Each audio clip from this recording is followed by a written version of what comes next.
প্রভু জগন্নাথের শ্রীচরণে আমার কোটি কোটি সাষ্টাঙ্গ প্রণাম এবং জগন্নাথ প্রেমীদের আমার স্বাগত, অভিনন্দন এবং নমস্কার।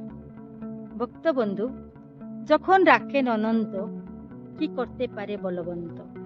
যখন ভগবান তার সহায়তার হাত বাড়িয়ে দেন, তখন যত বড় বলবান হলেও সে কিছু করতে পারে না। কিন্তু সেই সহায়তার হাত পাওয়ার জন্য আমাদের তার প্রতি সম্পূর্ণ শরণাগতি, তার প্রতি ভরসা এবং বিশ্বাস না রাখা অবধি সেই সহায়তার হাতও আমরা কখনো পেতে পারি না। এই পরিপ্রেক্ষিতে আন্দামান নিকোবরের সমুদ্রে সৈনিকদের একটি জাহাজকে তার ধ্বংসমুখ থেকে মাত্র কয়েকটি সেকেন্ডের আগে কিভাবে প্রভু জগন্নাথের কৃপায় রক্ষা পাওয়া গেছে, সেই কাহিনীটি চলুন শুনি। ধীরেন্দ্র সাহু ওড়িশার বালেশ্বর জেলার নীলগিরি শহরের একজন বাসিন্দা এবং বিশেষ করে একজন জগন্নাথ প্রেমী। ভারতীয় তটরক্ষী বাহিনীতে তিনি কাজ করেন। এই ডিপার্টমেন্টে তার যথারীতি তালিম বা ট্রেনিং শেষ হওয়ার পর 2004 সালে তার প্রথম পোস্টিং হয় আন্দামান নিকোবরে। তখনকার সময় যাওয়া আসা বা কথাবার্তা করার জন্য আজকের মতো যোগাযোগের সুবিধা ছিল না। তখন লোকজনরা একথাও বলা বলি করত যে একবার কালাপানি গেছে সে আর ফিরেনি।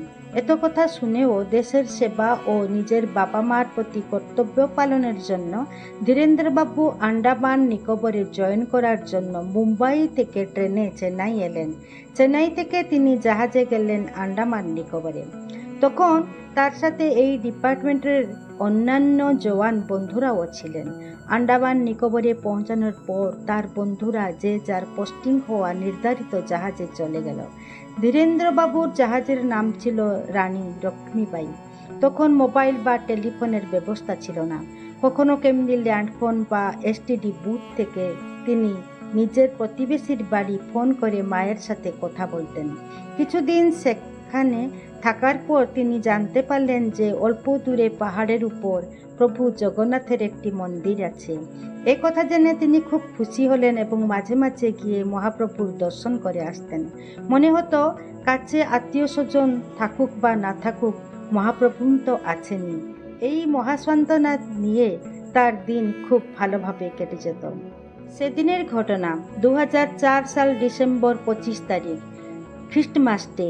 জাহাজের মধ্যে সারা রাত পার্টি চলছিল। সবাই গান ও নাচ নিয়ে ব্যস্ত ছিল। শীতের দিনের সাথে প্রচণ্ড সামুদ্রিক হাওয়া ভয়ঙ্কর পরিবেশ সৃষ্টি করেছিল। রাত 2টোর মধ্যে খাওয়া দাওয়া শেষ করে যে যার কোয়ার্টারে চলে গেল। ধীরেন্দ্রবাবু ও তার 10-12 জন বন্ধু সৈনিক জওয়ান সেই রানী লক্ষ্মীবাই জাহাজে থেকে গেলেন। পরের দিন ডিসেম্বর 26 তারিখ সকাল 6:30। ধীরেন্দ্রবাবু নিজের কর্তব্যে কর্মরত ছিলেন। হঠাৎ জাহাজটি দুলতে শুরু হলো। কেন এমন হচ্ছে বোঝার আগে তার 5 মিনিটের মধ্যে সব কিছু ওলট পালট হয়ে গেল। জাহাজের যে দড়ি দিয়ে বাঁধা যায় তাকে জেটি বলা হয়, সেই জেটিটি ছিঁড়ে গিয়েছিল। আর সেই জেটি উপরে প্রায় 150 ফুট লম্বাই একটি ক্রেন ভেঙে পড়েছিল। এটি ঘটেছিল একটি বড় ভূমিকম্প বা সুনামির কারণে। তখন কারো কিছু বুদ্ধি দেখা যাচ্ছিল না। চারদিকে হাহাকার, চিৎকার, বাঁচাও বাঁচাও। এদিকে পাহাড়ের উপর যে ঘরগুলো ছিল সেগুলো দুলছিল। আরও কিছু ঘর ভেঙে পড়েছিল। তখন ভূমিকম্পের তাণ্ডব লীলা করছিল দৈব।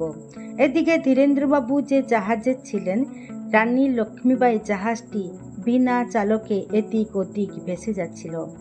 জাহাজকে একটি জায়গায় আটকে রাখার জন্য যে লঙ্গারের আবশ্যক পড়ে, জলের গতি এত প্রখর ছিল যে লঙ্গারটিও এদিক ওদিক ভেসে যাচ্ছিল।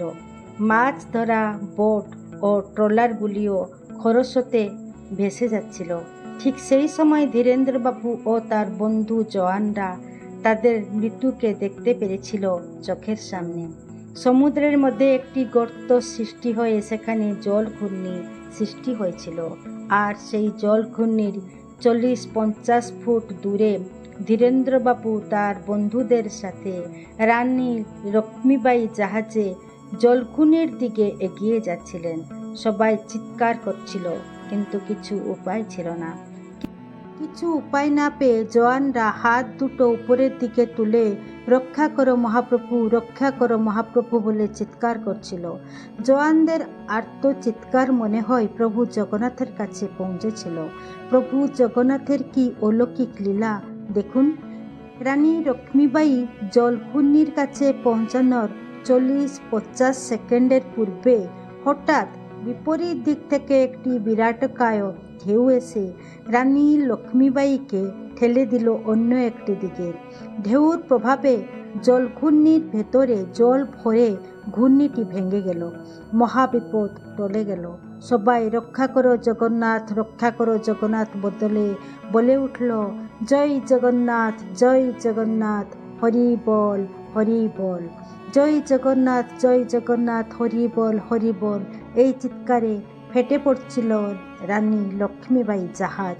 এত বড় বিপদ থেকে রক্ষা পাওয়ার পর ধীরেন্দ্রবাবু আর বাড়ি খবর দিতে সময় পাননি। টিভি নিউজ থেকে এই সমস্ত খবর শুনে বাড়ির লোকেরা খুবই ব্যস্ত হয়ে ওঠেন। বাড়িতে খাওয়া দাওয়া সব বন্ধ হয়ে যায়। এদিকে আন্দামান সমুদ্রের উপর হাজার হাজার সব ভাসছিল। রানী লক্ষ্মীবাই জাহাজটি এই সমস্ত সবগুলিকে উদ্ধার করার কাজে নিয়োজিত ছিল। জাহাজটি সমুদ্রকূলে পৌঁছাতে প্রায় 8 দিন কেটে গিয়েছিল। সেদিন ছিল জানুয়ারি 3 তারিখ, রাত 2টো। ধীরেন্দ্রবাবু টেলিফোন বুথের কাছে লম্বা লাইনে দাঁড়িয়ে 2 মিনিট কথা বলার জন্য সুযোগ পেলেন। নিজের প্রতিবেশীর বাড়ি ফোন করে বললেন, মাসিমা, আমি ধীরেন্দ্র বলছি। প্রভু জগন্নাথের কৃপায় আমি ভালো আছি।